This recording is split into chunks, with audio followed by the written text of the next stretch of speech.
Hello students. I hope आप सब लोग एकदम बढ़िया होंगे। आपकी तैयारी भी एकदम बढ़िया चल रही होगी। बाकी मैंने आप लोगों को पहले ही बता दिया था कि मैं एक वीडियो लाने वाला हूं जिसमें हम लोग चैप्टर के सिर्फ जो इम्पोर्टेंट पॉइंट्स हैं, देखो चैप्टर काफी बड़ा होता है, उसके जो इम्पोर्टेंट पॉइंट्स हैं हम लोग सिर्फ उसको डिस्कस करेंगे। सीधी सीधी दो से बात करेंगे। लॉन्ग वीडियोस ऑलरेडी चैनल पे हैं, आप उसको देख सकते हैं। ये रिवीजन के लिए है और इसमें हमारा सिर्फ टारगेट इतना होने वाला है कि हम लोग कैसे अपना एक अच्छा बेहतर स्कोर निकाल सकें अपने सब्जेक्ट में। उसके अलावा वीडियो को पसंद आई तो ऑफ कोर्स आप लाइक करिएगा। कोई फीडबैक होता है, कोई डाउट होता है तो आप कमेंट कर सकते हैं। बाकी जितना हो सके आप इस वीडियो को शेयर करिए अपने दोस्तों के पास। ऑफ कोर्स ज़्यादा अगर लाइक आएंगे तो मुझे भी ज़्यादा मोटिवेशन मिलेगा। बाकी देखते हैं सॉइल चैप्टर को। जो भी फीडबैक हो आप कमेंट करिए, जो भी डाउट हो कमेंट करिए। उसके अलावा मैं ये भी सोच रहा हूँ कि जो PYQ है around 10 to 15 years year by year उसको मैं जो है सॉल्व करूँ। और अगर आपको लगता है ऐसा मुझे करना चाहिए तो आप कमेंट में बता सकते हैं। बाकी चलिए चैप्टर में देखते हैं। हम लोग जो है सॉइल चैप्टर को कवर कर रहे हैं और हमारा जो रिवीजन का मोड होगा काफ़ी फास्ट होगा। डिटेल में चैप्टर ऑलरेडी कवर है, इसी चैनल पे कवर है, आप देख सकते हैं। ये रिवीजन के लिए है और उसके साथ साथ अगर आपने अभी तक कुछ भी नहीं पढ़ा है तो भी आपके लिए हेल्प होगा। जो मैं बता रहा हूँ एज इट इज़, बस आप एक बार इसको देख लीजिए। इसके बाद आप प्रीवियस ईयर पेपर निकालिएगा, क्वेश्चन सॉल्व करिएगा। आंसर आपके सामने होगा कि ये वीडियो आपके लिए वर्क कर रही है कि नहीं। तो पहला अपना सॉइल है एलुवियल सॉइल। सबसे ज़्यादा फर्टाइल अगर हम लोग बात करें तो ये होती है, ठीक है। इसमें पोटास अच्छा होता है, लाइम अच्छा होता है, प्लस फास्फोरस अच्छा होता है। सबसे इम्पॉर्टेंट बात टेक्सचर। टेक्सचर मतलब how it feels when you touch it, जब इसको छूते हो तो कैसा फील करता है, टेक्सचर। तो इसका जो टेक्सचर होता है एलुवियल सॉइल का, ये हर जगह पे अलग अलग होता है। जो पहाड़ों के आसपास होती है जो एलुवियल सॉइल, तो उसका थोड़ा टेक्सचर अलग होता है। थोड़ा वहाँ का जो फील होता है थोड़ा मोटे मोटे ग्रेन्स का होता है। और उसी जगह अगर आप थोड़ा निकल जाओ प्लेन्स में तो उसका जो टेक्सचर होता है जब आप उसको टच करोगे एलुवियल सॉइल को तो थोड़ा हल्का लगेगा, सॉफ्ट लगेगा। तो फॉर्मेशन इसका हम लोग समझते हैं, ये डिपोजिशन वर्क से बनता है। दैट मीन्स कि माउंटेन्स से जो है रिवर्स कई सारे जो है silt particle, sand particle, clay particles को जो है अपने साथ लेके आती हैं माउंटेन से इरोजन करके, और उसको जो है ये लोग डिपॉजिट कर देती हैं प्लेन्स में। तो वही क्या बन जाता है एलुवियल सॉइल। और क्योंकि ये दूर से आ रही हैं, दैट मीन्स ये माउंटेन से होके प्लेन्स में आ रही हैं, इसीलिए इसको हम लोग जो है एक्सेसिटिव सॉइल भी बोलते हैं। और साथ के साथ इसको हम लोग ट्रांसपोर्टेड सॉइल भी बोलते हैं। अब हम लोग अगर एलुवियल सॉइल के टाइप्स की बात करें तो दो प्रकार होते हैं। एक होता है भांगर, नाम से क्लियर है, भांगर भंगार, दैट मीन्स कि ओल्ड, ठीक है। ये पुराने डिपॉजिट्स होते हैं, यानी जो मिट्टी बहुत साल पहले आई थी नदी के माध्यम से बह के, वो भांगर है। तो क्योंकि बहुत पहले आई थी और इनमें से लगभग जो मिनरल्स हैं वो ऑलरेडी एग्जॉस्ट हो चुके हैं, ख़त्म हो चुके हैं, तो इसलिए वो फर्टाइल भी कम है। सेकेंड है खादर, ये नई मिट्टी होती है, ये हर साल आती है, ठीक है, फ्लड्स के जरिए हर साल आती है।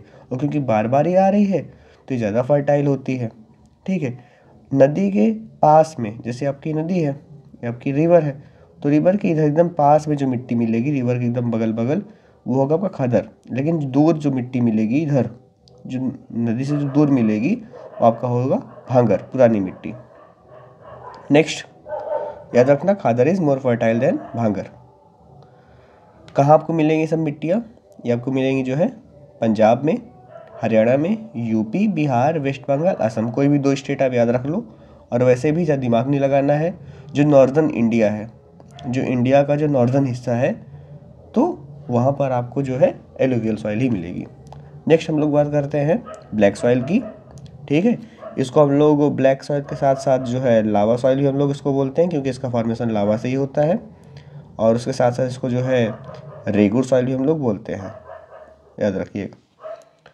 इसके अगर हम लोग करेक्टर की बात करें, जाहिर सी बात है, नाम से ही क्लियर है, इसका जो कलर होता है ब्लैक होता है। और इसमें जो क्ले कंटेंट होता है वो बेहतर होता है, ज़्यादा होता है।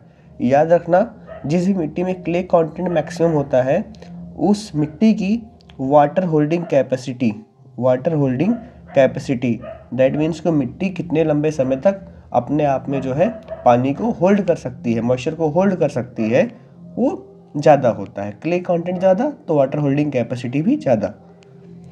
इसका भी टेक्सचर बहुत ही फाइन होता है। फाइन मीन्स कि जैसे आप इसको छुओगे, जैसे पाउडर अगर आप छुओ बिल्कुल वैसा ही होता है, लेकिन हाँ जब सूखी हो। नेक्स्ट, अगर समर होता है, अगर गर्मी होती है तो इसमें जो है क्रैक्स डेवलप हो जाते हैं, और जब गीली होती है मिट्टी तो एकदम चिपचिपी हो जाती है। इसलिए भी इसको कई बार हम लोग बोलते हैं कि self plugging soil. Self plugging का मतलब ये ऐसे लगता है कि खुद से ही इसमें जो है इसकी जुताई हो गई है, जैसे ट्रैक्टर से हम लोग करते हैं ना, तो बिल्कुल ऐसे ही हो जाता है। क्यों? क्योंकि जब पानी पाती है मिट्टी तो ये चिपचिपी सी हो जाती है, चिपक जाती है, और जब ये सूखती है तो क्रैक डेवलप हो जाता है। यानी एक बार ये जो है चिपकती है, फिर क्रैक, फिर चिपकती है, फिर क्रैक। केमिकली काफ़ी रिच होती है कैल्शियम, मैग्नीशियम, पोटेशियम में और एल्यूमिनियम में। ठीक है। फास्फोरस, नाइट्रोजन, ऑर्गेनिक मैटर इसमें जो है होता है काफ़ी कम। मैंने आपको बताया high capacity to hold moisture, इसमें मॉइस्चर होल्ड करने की कैपेसिटी काफ़ी बढ़िया होती है। इसका जो फॉर्मेशन हुआ कैसे हुआ? By the weathering of lava rocks. जो लावा रॉक्स थे, जो इग्नियस रॉक्स थे, उन्हीं का वेदरिंग हुआ। वही पत्थर जो है छोटे छोटे हिस्सों में टूटे। आपने क्लास में पढ़ा होगा वेदरिंग। जब वो टूटे तो बने क्या? Black soil. कौन सी स्टेट्स में आपको मिलेंगी मिट्टियाँ? 2 स्टेट्स एज यूजुअल हमको समझना है, महाराष्ट्र और गुजरात। बाकी आप मध्य प्रदेश और कर्नाटका भी याद रख सकते हैं। रेड सॉइल, इसका जो करेक्टर है वही, इसका कलर रेड है, लेकिन किस वजह से? क्योंकि इसमें प्रेजेंट है आयरन ऑक्साइड, जिसकी वजह से इन मिट्टियों का कलर होता है रेड। याद रखना, जब इसमें पानी डाला जाएगा रेड कलर में तो इसका कलर जो है चेंज हो जाएगा, ये हो जाएगा येलो कलर में। फर्टाइल कम होती है, नाइट्रोजन अच्छा नहीं होता, इसमें ह्यूमस भी नहीं होता है। सैंडी टू लॉमी टेक्सचर, इसका जो टेक्सचर होता है वो थोड़ा सा एक जैसा नहीं होता है, थोड़ा कई बार आपको बालू जैसा लगेगा इसका टेक्सचर, कई बार थोड़ा सॉफ्ट लगेगा। इसका फॉर्मेशन कैसे हुआ? लाल मिट्टी कैसे बनी? तो ये बना है by the weathering of metamorphic rocks. जो मेटामॉर्फिक रॉक्स होते हैं, जब उनका वेदरिंग होता है तो रेड सॉइल बन जाते हैं। जब इग्नियस सॉइल का वेदरिंग होता है तो ब्लैक सॉइल बन जाते हैं। कौन से स्टेट्स में मिलेंगे ये? तमिलनाडु, कर्नाटका। मोस्टली ये जो है आपके सदर्न साइड में मिलेंगे ये मिट्टी। फिर आते हैं लैटराइट सॉइल पे, दैट मीन्स की black soil, sorry brick soil. तो इसको ब्रिक सॉइल क्यों बोलते हैं? क्योंकि ये लैटराइट सॉइल जो होती है ये काफ़ी ज़्यादा हार्ड हो जाती है सूखने पे, as like brick, as like ईट, इसलिए इसको हम लोग बोलते हैं लैटराइट सॉइल। इसके हम लोग कैरेक्टरिस्टिक्स की बात करें तो इसका कलर आपको थोड़ा सा जो है एक जैसा नहीं मिलेगा कि हमेशा आपको रेड ही मिले। ये थोड़ा रेड से ब्राउन के बीच में समथिंग इसका रहता है कलर। और उसके अलावा ये सबसे ख़राब मिट्टी होती है, इसमें न्यूट्रिएंट्स बिल्कुल नहीं होते हैं, बहुत पुअर न्यूट्रिएंट्स होते हैं। और जब ये ड्राई होती है तो ये हार्ड हो जाती है, मैंने आपको ऑलरेडी बताया है। और जब ये वेट होती है, जब गीली होती है तो सॉफ्ट होती है। ठीक है। इसका फॉर्मेशन कैसे हुआ, ये मिट्टी कैसे बनी? Formed in hot and wet tropical climate due to intense leaching. जब लगातार बारिश होती रहती है और लगातार जो है धूप भी रहती है, लगातार मतलब कि ऐसा नहीं कि बारिश हो रही तभी धूप हो, बारिश हुई फिर धूप खिल गई, बारिश हुई फिर धूप खिल गई। तो ऐसे में क्या होता है कि इस इंटेंस क्लाइमेट में जो है, जो मिट्टी होती है, कोई भी मिट्टी, लेट्स सपोज रेड सॉइल, वो चेंज हो जाएगी किस में? वो चेंज हो जाएगी आपकी लैटराइट सॉइल में। और ये मोस्टली पहाड़ों पे पाई जाती है, पहाड़ों के स्लोप पे पाई जाती है। क्यों? देखिए मानिए हमारी पहाड़ है, ठीक है, तो अगर इस पे जो मिट्टी है लगातार बारिश हो रही है फिर धूप खिल जा रही है, तो ऐसे में होगा क्या कि जो बारिश होने पे जो पानी आएगा, जो पानी आएगा पहाड़ों से स्लोप से होते हुए, वो क्या करेगा कि उस मिट्टी में प्रेजेंट जो भी न्यूट्रिएंट्स होंगे उसको अपने साथ मिक्सअप करेगा और फिर उसको अपना नीचे बहा ले जाएगा। बचा कौन आखिरी में? इस पहाड़ पे बच कौन गया? Laterite soil. इसके सारे न्यूट्रिएंट्स ऑलरेडी पानी जो है बहा ले गया। इतना आपको सोचना नहीं है, बस फॉर्मेशन में जो मैंने लिखा हुआ है इसी को अपने वर्ड्स में आपको लिख देना है। ठीक है। लीचिंग प्रोसेस इसी से जुड़ा हुआ है। लीचिंग क्या होता है? जब मिनरल्स जो होते हैं मिट्टी में मौजूद मिनरल्स, जब वो पानी के साथ घुल के बह जाएं तो वही होते हैं लीचिंग। स्टेट्स वही Kerala, Karnataka, Tamil Nadu, Maharashtra. Next important topic है एज इट इज़ पूछ लेता है व्हाट इज सॉइल इरोजन। तो बस एज इट इज़ आपको भी याद रखने रहा है, removal of top fertile layer of soil by agent like wind, water and human activities.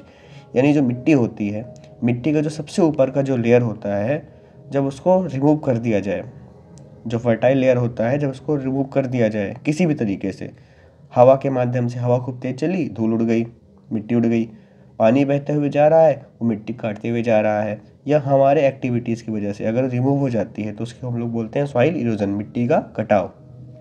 इसके पीछे कारण क्या होते हैं कॉजेज ऑफ सॉइल इरोजन, तो आपको कोई भी दो समझना है तो सबसे बड़ा कारण है कि डिफॉरेस्टेशन, लोग पेड़ काटते हैं और पेड़ काटने की वजह से अब क्योंकि वहाँ पेड़ है ही नहीं तो उसके रूट्स भी नहीं हैं, अगर रूट्स रहते हैं तो सॉइल को टाइटली होल्ड किए रहते हैं जिसकी वजह से मिट्टी नहीं बह पाती है। नेक्स्ट है ओवरग्रेजिंग बाय एनिमल्स।